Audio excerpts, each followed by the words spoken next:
Buenos días, jóvenes de segundo automotriz A y B. En este día vamos a entrar en una unidad nueva, sistema de enfriamiento del motor. Yo sé que algunos ya conocen un poco de este tema, de esta unidad. Y empezamos por de lo más básico, ¿verdad? ¿Qué podemos hablar de este sistema? Este sistema pues es, yo diría que es uno de los más importantes en la vida útil del motor. Todos son importantes, pero este sistema es el que evita pues, que el mismo motor se pueda dañar por sus diferentes condiciones de calor. Pues para entender bien el sistema, estamos por conceptos básicos que vamos a ver en este momento.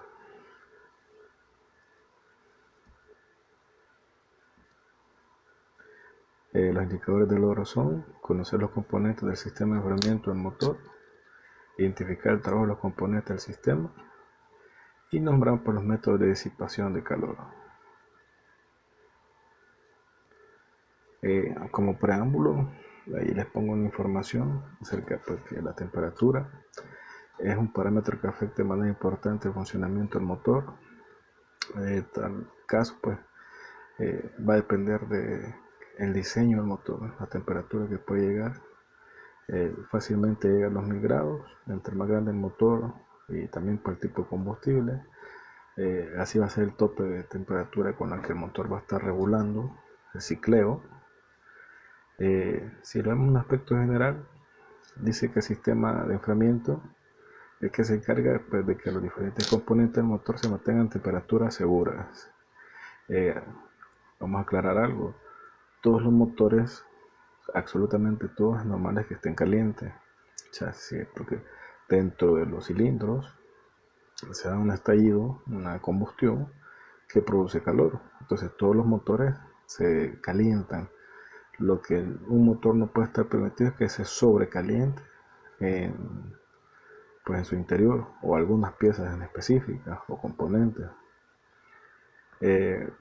Dice aquí también que evita el motor sufra desgastes prematuros o daños importantes. Algunas partes del motor se deben enfriar constantemente, como cuáles: la cámara de combustión, la parte alta del cilindro, cabeza del pistón, válvulas de escape, de admisión. Los sistemas de enfriamiento modernos están diseñados para mantener una temperatura entre 82 y 103 grados. Aclaro, esto solo son para motores de gasolina. Los motores diésel son muchísimo más calientes, fácilmente llegan a los 170 grados centígrados o más por su tipo de trabajo. Este es una imagen de referencia, no todos los sistemas son así. En esta imagen de referencia vamos a ver los componentes principales, diría yo, del sistema. Tenemos el radiador, puede ser de plástico o de metal, el depósito de expansión, las tuberías o mangueras de enfriamiento, la bomba de agua, el termostato. Y esto es un plus, no todos los motores traen esto. Es un header o un enfriador de aire, y ahí un ventilador de un turbo. Es solo una pequeña participación de los diferentes sistemas. Puede variar. Vamos a hablar acerca de conceptos básicos. Para entender bien el sistema, la función y el funcionamiento, debemos entender conceptos básicos que tenemos que tener en cuenta. Por lo menos los diferentes tipos de transferencia de calor. ¿Y qué es una transferencia de calor? Tenemos por el tipo de convección. Dice que es la transferencia de calor en partes en caliente en contacto con un líquido, con un gas. Las tres tipos de transferencia de calor, por conducción, por convección y por radiación, las tres intertrabajan en el motor. Ya lo hemos explicado una por una. La conducción dice que está definida como transferencia de calor entre dos partes sólidas, y la radiación es definida como la transferencia de calor por medio de energías radiantes al medio ambiente. Y aquí tenemos un ejemplo un poco más detallado. El tipo de transferencia de calor por conducción, transferencia de calor a través de un material, pues el radiador se calienta hasta cierta cantidad de temperatura. También tenemos las mangueras o esas tuberías, y por convección dice que transferencia de calor por medio de ascenso de un gas o un líquido. El líquido en este caso pues es el refrigerante, no agua, porque el agua pues daña los motores. Y la radiación, o sea, por medio de ondas. Cuando los motores diésel llegan a una temperatura pues de trabajo, ellos son capaces de transferir calor. De hecho, perdón, los motores diésel tienen una gran capacidad de almacenamiento de calor. Por eso es que a veces cuesta mucho que se caliente el motor a su temperatura normal de funcionamiento. Y aquí tenemos pues diferentes funciones, no solo una, de este sistema.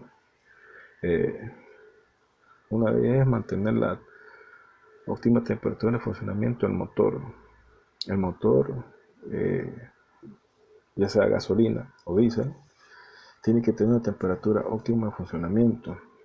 Cuando hablamos óptima, es cuando todos, recordemos que estamos hablando de líquidos y metales, cuando todos los componentes llegan a una temperatura óptima de funcionamiento. Un motor demasiado frío o que cuesta que agarre calor, pues me perjudica en algunos sistemas auxiliares. Por ejemplo, mucha gente anula el termostato en las mañanas frías, cuando para eso se necesita el termostato. El motor, aunque sea inyectado, carburado, si le quita el termostato, pues tiende un poco a tardarse más en calentar. Entonces las personas lo que hacen es acelerar más el motor para que se caliente más rápido. Para acelerarlo más, usted lo que está haciendo es consumir mayor cantidad de combustible, ya sea diésel o gasolina. Tenemos también aquí evacuar el exceso de calor dentro del motor. Una de las razones de este sistema, le decía, es que él se protege, protegerse de la misma cantidad de calor que él pueda generar. A veces los componentes fallan, radiador, mangueras, tuberías, bomba de agua, y al ver cierta falla, pues lo que hace es dañar el motor internamente. Un motor sobrecalentado es lo peor que puede pasar, porque el costo de mantenimiento, la reparación, pues sale bastante caro. Y hacer que el motor alcance temperatura normal de funcionamiento lo más rápido posible. Vamos aquí a ver de tres tipos de alcance. Si es un motor gasolina carburado, en promedio anda de entre 3 a 5 o 6 minutos en calentarse, en marcha mínima, en marcha ralente, sin que nadie pues lo esté acelerando. Si es un motor inyectado gasolina, anda un promedio de 30 segundos que empieza, o si tiene pues todos los componentes, entre 1 minuto, digámoslo así, y 2 minutos y medio, 3 minutos máximo. Si es un motor diésel, con toda seguridad van a pasar entre 3 y 5 minutos en que llegue a la temperatura óptima de funcionamiento.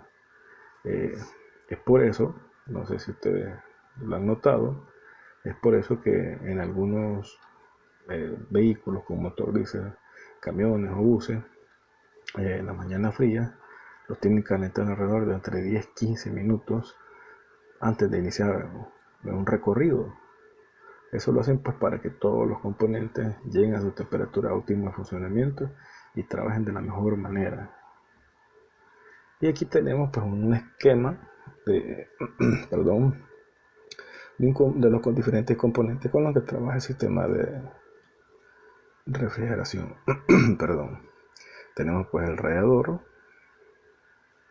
En este caso tenemos un ventilador mecánico, la bomba de agua, fan clutch, termostato.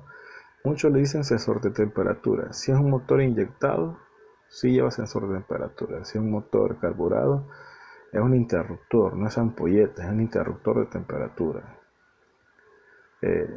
Tenemos la camisa del cilindro. Esto pues no se puede ver a simple vista. Cuando se destapa la culata, la parte de arriba, y se sacan los pistones, entre cilindro y cilindro hay unas cavidades que son estas. En esas cavidades pues recircula el refrigerante o el agua en todo caso. Tenemos también la bomba de agua. Esa bomba de agua puede ser impulsada por la faja del motor o una faja de accesorios. Y pues esto es un cicleo, la toma de agua alrededor, la parte de arriba y la parte de abajo. Por lo general, casi siempre así es. El calor que se genera dentro del motor se desplaza hacia arriba, pasa por el radiador, y aquí desde este punto de entrada a este punto de salida, el aire, por la mayoría de radiadores lo que hacen es ponerlos de frente. El aire que recircula o pasa por la rejilla del radiador se lleva pues la mayor cantidad de temperatura o el aire caliente, por decir así, y enfría pues un poco. Aquí entró a 70, 80 grados, aquí ya baja con 10, 15, 20 grados menos, y así está recirculando. Cuando un motor se sobrecalienta, pueden ser pues muchísimos factores. La mayoría de veces es que el radiador internamente, sus cañones, esté tapado o la bomba no esté trabajando de la mejor manera, y en todos los casos puede haber una fuga internamente en el motor, que se da en los casos, o externamente en algún componente pues de lo antes mencionado. Y si hablamos de la clasificación de los sistemas de enfriamiento, pues son dos. Actualmente pues se los utiliza por líquido porque los fabricantes vean pues que funcionan pues muchísimo mejor que por aire, pero antes sí se utilizaba por aire. Por líquido son de los más utilizados casi en todas las casas fabricantes de vehículos, y por aire se les conocía como paletas de enfriamiento al motor que no ocupaba aire, y el famoso vehículo bocho pues es el que trae este sistema, y no solo él sino que más. Y aquí tenemos pues una pequeña imagen de cómo es que funcionaba dentro del motor. El bloque del motor, mejor dicho, tenía unas paletas de enfriamiento. Como no había cantidad de agua que enfriada o líquido refrigerante, cada vez que se movía o aceleraba, mejor dicho, el motor, y el vehículo agarraba mayor velocidad, entonces lo que hacía el aire era pasar a través de las paletas de enfriamiento, y así se disipaba pues el calor. Ahora el problema era en marcha mínima, que porque el carro estuviera detenido, pues costaba un poco más que se disipara. Y aquí vemos un esquema un poco más completo de ya un sistema pues, enfriado por líquido. Tenemos pues aquí, podemos ver de una mejor manera, las famosas camisas de agua, ¿sí? Están entre los cilindros, pasan por las cañones del radiador, pasan girando por la bomba de agua, las tuberías o mangueras, y este pues también es un enfriador de aire. Tenemos el depósito de expansión, y cada vez pues que el motor tiende a sobrecalentarse, digámoslo así, es porque más de alguno de todos estos componentes está fallando. Puede ser la mayoría de casos, como lo repito, el radiador está obstruido por alguna fuga externa, las mangueras, la bomba de agua, o una fuga interna. Casi no se da, pero sí es válido de que entre ellas el mismo motor de tanto uso se daña, las camisas se abren o se rajan, y una pequeña cantidad de agua o líquido refrigerante queda dentro del cilindro. Entonces el motor lo que hace es pues estarse consumiendo su propia agua y la está quemando.